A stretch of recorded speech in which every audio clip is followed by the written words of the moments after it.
Praise Lord. കഥാവായ യേശുക്രിസ്തുവിന്റെ നാമത്തിൽ എല്ലാ പ്രിയപ്പെട്ടവർക്കും തിരുവചന സന്ദേശത്തിലേക്ക് വന്ദനം ചൊല്ലുന്നു. ഇന്നത്തെ ചിന്തയ്ക്ക് ആധാരമായി നാം എടുത്തിരിക്കുന്ന വേദഭാഗം യോഹന്നാന്റെ സുവിശേഷം 11-ാം അധ്യായം 40-ാം വാക്യം ഇങ്ങനെ പറയുകയാണ്: യേശു അവളോട്, വിശ്വസിച്ച നീ ദൈവത്തിന്റെ മഹത്വം കാണുമെന്ന് ഞാൻ നിന്നോട് പറഞ്ഞില്ലയോ എന്ന് പറഞ്ഞു.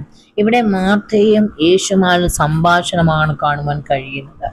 ആമേൻ. ഇവിടെ ഈ സംഭാഷണത്തിന്റെ കാണുമെന്ന് പറഞ്ഞു കഴിഞ്ഞാൽ മാർത്തയുടെയും മറിയുടെയും സഹോദരനായ ലാസറിന്റെ മരണം, ഹല്ലേലൂയ, അടക്കം, ഹല്ലേലൂയ എന്നുള്ള കാര്യങ്ങളെ കുറിച്ചുള്ള ഒരു സംസാരമാണ് ഇവിടെ ഉണ്ടാകുന്നത്. ആ 11-ാം അധ്യായത്തില് ലാസർ മരിച്ച ശേഷം കർത്താവ് മരണത്തിന്റെ കാര്യങ്ങളൊക്കെ അറിഞ്ഞിട്ടും കർത്താവ് എന്ത് ചെയ്തില്ല? ആ സമയത്തൊന്നും വരാതെ അടക്കിയ ശേഷമാണ് കർത്താവ് എന്ത് ചെയ്തത്? വന്ന് ഹല്ലേലൂയ നമുക്ക് കാണുവാൻ കഴിയുന്ന 11-ാം അധ്യായം നാം വായിക്കുമ്പോൾ കാണുവാൻ കഴിയുന്നത് ബെഥാനിയുടെ യെരൂശലേം ഏകദേശം 2 നാഴിക ദൂരത്തായിരുന്നു. ഒക്കെ മാർത്തയും മറിയയും സഹോദരനെയും ആശ്വസിപ്പിക്കേണ്ടതിന്, സഹോദരനെ കുറിച്ച് യഹൂദന്മാരും എല്ലാവരും എന്ത് ചെയ്യുക? അവന്റെ അടുക്കൽ വന്നുകൂടി. എല്ലാരും വന്ന ശേഷമാണ് എന്ത് ചെയ്യുക? യേശു വന്നത്. ആമീൻ, ഹല്ലേലൂയ എന്ന് ഇവിടെ പറയുകയാണ്. യേശു വരുന്നു എന്ന് കേട്ട് മാർത്ത അവനെ എതിരേൽപ്പാൻ ചെന്ന് മറിയോ വീട്ടിലിരുന്നു. എന്നിട്ട് മാർത്ത യേശുവിനോട്, കർത്താവ്, നീ ഇവിടെ ഉണ്ടായിരുന്നെങ്കിൽ എന്റെ സഹോദരൻ മരിക്കുകയില്ലായിരുന്നു. നീ ദൈവത്തോട് എന്താ? എന്നിട്ട് ഇവിടെ പറയുന്ന ഒരു കാര്യം കർത്താവ് പറയുകയാണ്, മാർത്തയെ, സഹോദരൻ മരിച്ചു, ശരിയാണ്, പക്ഷെ നീ ഇപ്പോഴും അല്ലെങ്കിൽ നിന്റെ കാര്യം, നിന്റെ വിഷമം അല്ലെങ്കിൽ ദൈവത്തോട് നീ അപേക്ഷിച്ചാൽ എന്ത് ചെയ്യുക? അവൻ നിനക്ക് ഉത്തരം നൽകും. കാരണം എന്തുകൊണ്ടാണ് യേശു പറഞ്ഞു ചോദിച്ചാല്, മരണത്തെയും പുനരുത്ഥാനവുമായ യേശു അവരുടെ കൂടെ ഉണ്ട്. അപ്പോൾ ആ ദൈവത്തോട് എന്ത് ചെയ്യുക? അപേക്ഷിച്ചാൽ എന്ത് ചെയ്യുക? ദൈവം അല്ലെങ്കിൽ നൽകി കൊടുക്കും. അതുകൊണ്ട് നീ എന്ത് അപേക്ഷിച്ചാലും എന്ത് ചെയ്യുക? ദൈവം നിനക്ക് നൽകി തരും എന്നാണ് ഇവിടെ യേശു പറയുന്നത്. എന്നിട്ട് യേശു പറയുകയാണ്, നിന്റെ സഹോദരൻ ഉയർത്തെ, നീ അപേക്ഷിക്കാൻ തയ്യാറാണെങ്കിൽ, നീ ദൈവത്തോട് ചോദിക്കുവാൻ തയ്യാറാണെങ്കിൽ, നിന്റെ വിഷയം ഏത് തന്നെയാണെങ്കിലും നീ ദൈവത്തിനെ ചോദിക്കുവാൻ തയ്യാറായാൽ നിന്റെ വിഷയത്തിന് മറുപടി ലഭിക്കും. നീ യേശു അവരോട് പറയുകയാണ്, നിന്റെ സഹോദരൻ ഉയർത്തെഴുന്നേൽക്കും. അപ്പൊ അന്നേരം മാർത്ത പറയുകയാണ്, ഇനിയും ഒന്നും ഉയർത്തെഴുന്നേൽക്കുന്നല്ലേ കർത്താവ്, പുനരുത്ഥാനത്തിനാണ്, ഒടുക്കുന്ന നാൾ ഉയർത്തെഴുന്നേൽക്കുമെന്ന് ഞാൻ വിശ്വസിക്കുന്നുണ്ട്. അപ്പോൾ എന്ത് ചെയ്യാ? യേശു ക്രിസ്തുവിന്റെ പുനരുത്ഥാനത്തെ വിശ്വസിക്കുന്ന എന്ത് ചെയ്യാ? യേശു ഈ സഹോദരനെ അവളുടെ മുമ്പിൽ അല്ലെങ്കിൽ ആ സമയത്ത് തന്നെ എന്ത് ചെയ്യാ? എഴുന്നേൽപ്പിക്കുമ്പോൾ അവൾക്ക് എന്ത് വിശ്വാസമില്ല. കർത്താവ് പറയുകയാണ്, ഞാൻ തന്നെ പുനരുത്ഥാനം ജീവനമാകുന്നു, എന്നിൽ വിശ്വസിക്കുന്നവൻ മരിച്ചാലും ജീവിക്കും. അതേ, നിന്റെ സഹോദരൻ മരിച്ചു, ശരിയാണ്, യാഥാർത്ഥ്യമാണ്. പക്ഷെ നീ എന്നിൽ വിശ്വസിക്കാൻ തയ്യാറായാൽ ഞാനാണ് പുനരുത്ഥാനവും എന്ത് ചെയ്യാം? ജീവനും. എന്നിൽ വിശ്വസിക്കുന്നവൻ മരിച്ചാലും ചെയ്യും. അപ്പോൾ എനിക്ക് നിന്റെ മകനെ, നിന്റെ സഹോദരനെ എഴുന്നേൽപ്പിക്കാൻ കഴിയും. കാരണം ഞാനാണ് ജീവൻ, ഞാനാണ് പുനരുത്ഥാനം. ഞാൻ കൂടെ ഉണ്ടെങ്കിൽ നിന്റെ ജീവിതത്തിൽ ജീവൻ ഉണ്ടാകും. അല്ലെ, നിങ്ങളുടെ ഭവനത്തിൽ ജീവൻ ഉണ്ടാകും, ജീവന്റെ പ്രവൃത്തി ഉണ്ടാകും. എന്നിൽ വിശ്വസിക്കുന്നവൻ മരിച്ചാലും ജീവിക്കും. ഇവിടെ 2 കാര്യങ്ങളാണ് പറയുന്നത്. ഒന്ന്, നിത്യതയെ കുറിച്ച് പറയുന്നുണ്ട്, നിത്യജീവനെ കുറിച്ച് പറഞ്ഞാൽ ഈ ഭൂമിയിൽ കർത്താവിനെ വിശ്വസിക്കുന്നവർക്ക് ഈ ഭൂമിയിലും ഹല്ലേലൂയ നിത്യതയിലും ജീവിക്കുവാൻ, ജീവൻ ഉണ്ടാകുവാനിടയാകും.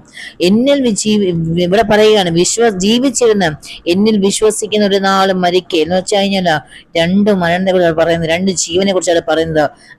ദൈവത്തിൽ വിശ്വസിക്കുന്നവൻ എന്ത് ചെയ്യാം? നിത്യതയിൽ ചെല്ലും, അവിടെ ചെല്ലും, എന്ത് ചെയ്യും? അവനോട് യേശുവിനോട് ജീവിക്കും. ദൈവത്തിൽ വിശ്വസിക്കുന്നവൻ എന്ത് ചെയ്യുന്നില്ല? ഹാലയിൽ വിശ്വസിക്കുന്നവൻ എന്ത് ചെയ്യാ? അവിടെ മരിക്കയില്ല. നിനക്ക് എന്ത് ചെയ്യാ? ഈ ഭൂമിയിലെ ജീവനും ഹല്ലേലൂയ ഉയരത്തിലെ ജീവനും ഉണ്ട്. നീ എന്നിൽ വിശ്വസിക്കുന്നു എന്നെന്ത് ചെയ്യാ? മാർത്തയോട് ചോദിക്കുന്ന. മാർത്ത യാഥാർത്ഥത്തിൽ വിശ്വസിക്കുന്ന വ്യക്തി. കർത്താവിനെ എന്ത് ചെയ്യാ? വിശ്വസിച്ചില്ലെന്നല്ല, എന്ത് ചെയ്യാ? യഥാർത്ഥമായി എന്ന് പറഞ്ഞാൽ അസാധ്യങ്ങളെ സാധ്യമാക്കുന്ന നിർജീവ വിശ്വാസം അവിടെ അകത്തുണ്ടായി. അവിടെ പുറമേ ഉള്ളതിനെ, ബാഹ്യമായതിനേക്കാണ് ഇവിടെ പറയുകയാണ്, കർത്താവെ വരുവാനുള്ള. അപ്പൊ അവൾക്ക് എല്ലാം അറിയാം അല്ലെ അവിടെ. പക്ഷെ അവൾ എന്തറിയുന്നു? യഥാർത്ഥമായൊരു വിശ്വാസം, യഥാർത്ഥമായൊരു ദൈവിക ജ്ഞാനം അവൾക്ക് ഉണ്ടായിരുന്നില്ല. അവൾക്ക് വേണമെങ്കിൽ ചിന്തിക്കാമായിരുന്നു, യേശു എൻ്റെ അരികിൽ ഉണ്ടാവുമ്പോൾ എന്ത് ചെയ്യാം?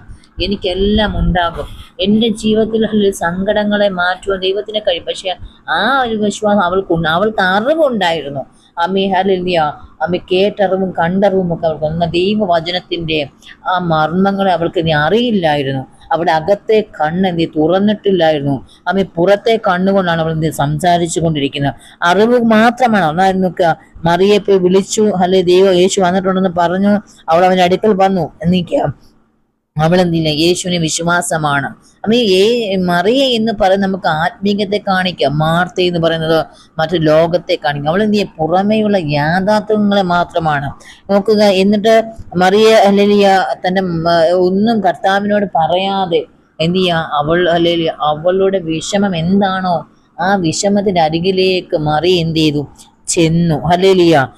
എന്നാൽ നോക്ക്, യേശു എന്ത് ചെയ്തു, ഇരിക്കുന്നത് മറിയെ കണ്ട് അവന്റെ കർത്താവ്, നീ ഇവിടെ ഉണ്ടായിരുന്ന സഹോദരൻ മരിക്കയില്ലായിരുന്നു എന്ന് എന്തിയെ പറഞ്ഞു.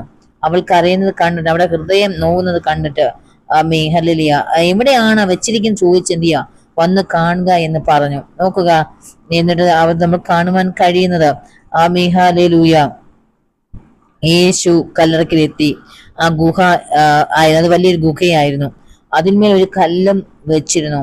യേശു പറഞ്ഞു, എന്തിയാ, നീ കല്ല് നീക്കുവൻ. യേശു കല്ല് നീക്കാൻ പറയുമ്പോൾ മാർത്ത പറയുകയാണ്, നാറ്റം വെച്ചു 4 ദിവസം. ഇതിനു മുമ്പ് ഇവളോട് എന്താ പറയാ, നീ എന്ത് അപേക്ഷിച്ചാലും അത് നിനക്ക് നൽകും എന്ന്. പക്ഷെ എന്ത് ചെയ്യാം, അവള് ദൈവത്തിൽ വിശ്വസിച്ചില്ല എന്നൊരു അടയാളമാണിത്.